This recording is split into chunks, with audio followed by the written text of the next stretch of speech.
Hello miyam. Koi ngasi. Koi ngasi. Pazai ro. Pazai yo. Ai ai cái to. Hello miyam. Koi ngasi sa toi se. Kangsoi thongba. Mana tabi kobi do kangsoi am tau re. Nga ga nga macha ga khamin simbi gam thong ya mit pi lei re. Se nga ngoba lei re. Se bora lei re. Khoi si di kangsoi go ina sa ra ni. Manga sa de ma bora go ina sa ra ni ko. Sa si ko ma ta pi ko. Kangsoi so ina morok tang morok tang gai tang thae ba. Ma sa ba ngam doi ra ngam moi doi khang de. Wow. Hào ra ni. Pi pi ma dis ma mai. Đi mà khôn là sao vậy thì cũng khôn là sao cũng làm thật đi sao muốn nó sum sao ra ni ai đi làm sao cái bora Aloo Bora bora dễ là sum pak mà sum hồ vậy không tạ mà là bài mà sao vậy này ăn ăn lì bên nè dạ thì bà qua thấy mấy em tôi đi sao bà hầu ra cái càng sôi đi hana hầu ra cái càng sôi tapi kangsoi ni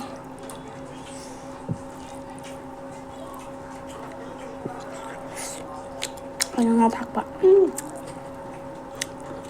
hawe hancha yes yame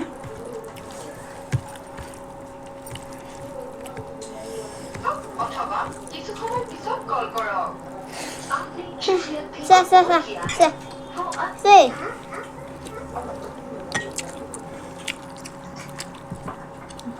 tu lấy chứ hao suy cả ăn suy gì mà hao suy đây chứ hao đó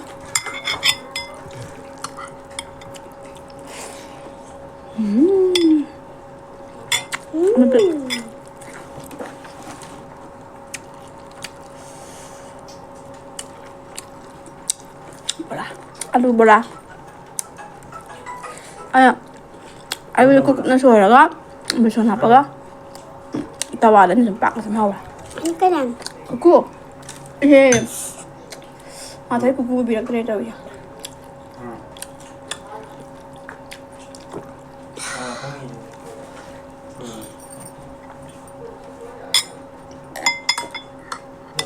hào đây miam hào đi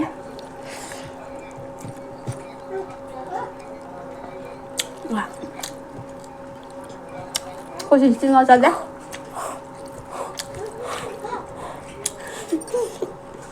Cảm thấy giàu á 진짜로 암자로 진짜는 사는 거 있지 사실 얼마 후에 받으러냐 싹 그냥 자들이 해라 그러네 사실 얼마 후에 받았던 거야 이마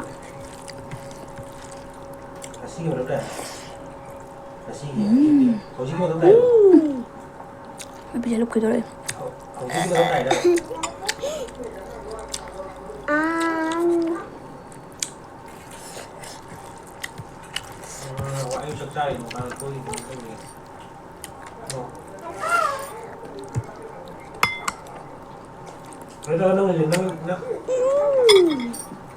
nó thô lô anh phải nó thô lô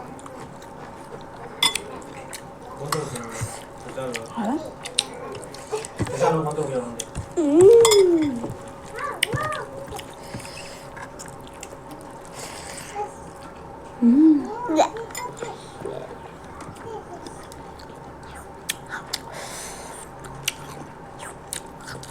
hả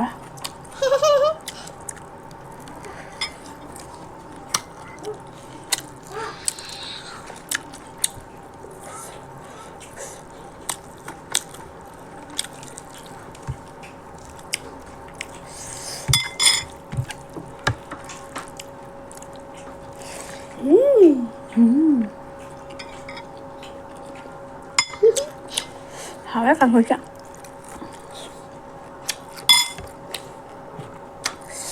Aloo Bora đây là gì đi ngoài rồi mà tầm rất là hậu rồi không có tròn người mà thì hai con sao ạ? À thế, mắm sao ạ?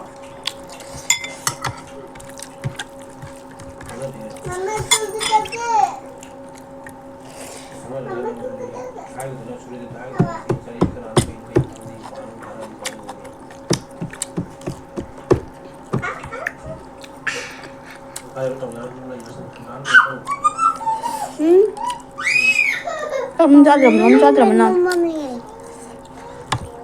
Cô chỉ xí. Hawkhare2. Sa khá làm thế nó mà sa ninh đấy. Nó mà sắc xa đấy mà. Mancharo. Nang sa rồi đó.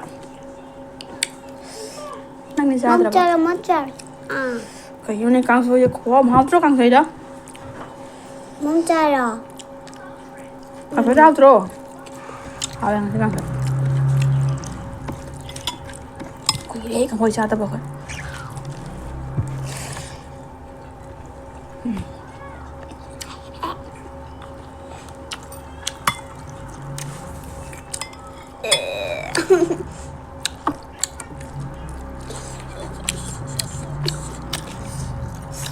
Susah dah.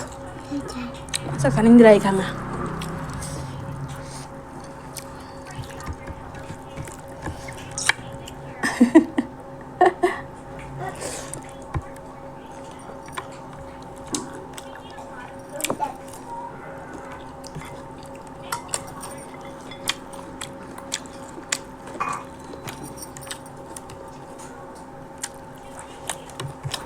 Sabra.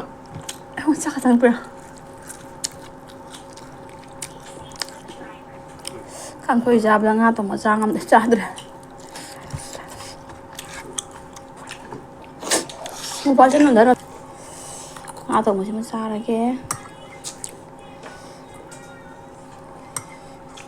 Nga se ainane. Moro tepaga kamen simbiga tawraga. Thongani myam. Hawding.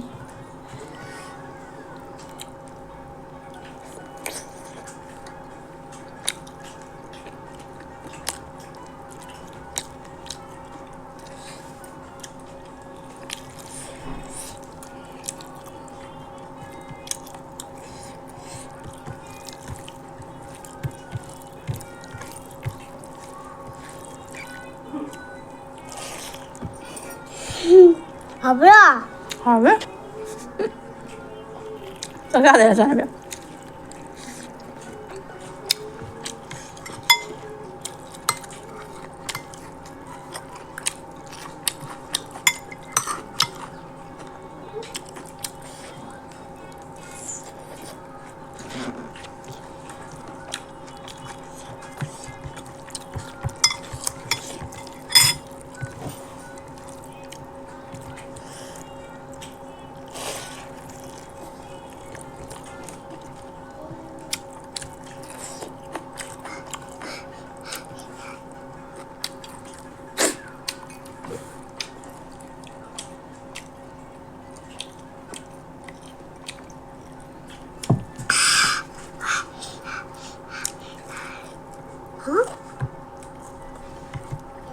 Wow.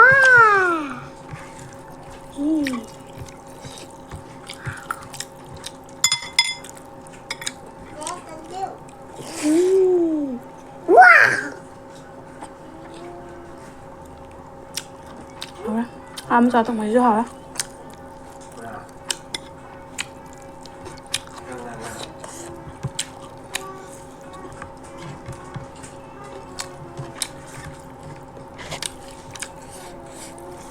Like this. Iska.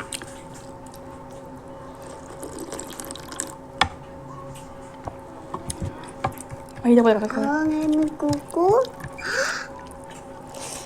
Hawkhare2. Khổ quá ổn mà.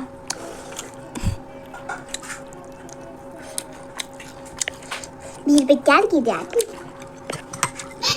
Au.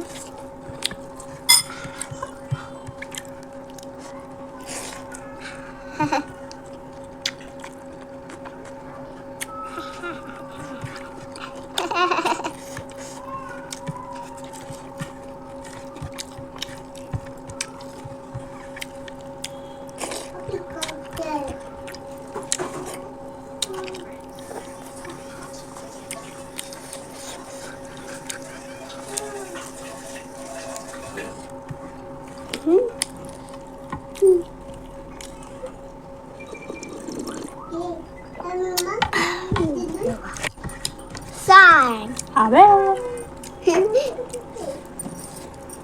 Hộp rồi. À bé. Ăn xoay mì thật tốt rồi rồi. Hello, Daddy.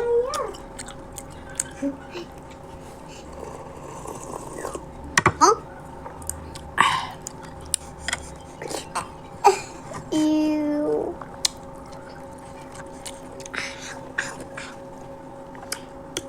Rồi. Anh nó sai đấy. Anh mua sa rồi, nang sa rồi. Sai đấy. Xin lỗi thôi là bởi vì lỗi với cái lô cái thôi cái nó. Ở đây cho mày. Đừng ngái lo. Like subscribe À bên bé, mày mà khơi ai giả bao lỗi đó. Xí thì răng vậy. Làm nó hào đấy. À. Được sẽ lỗi rồi với nó sai sẽ lỗi sẽ là cái. Mà thằng video đâm thành này là gì. Bye bye.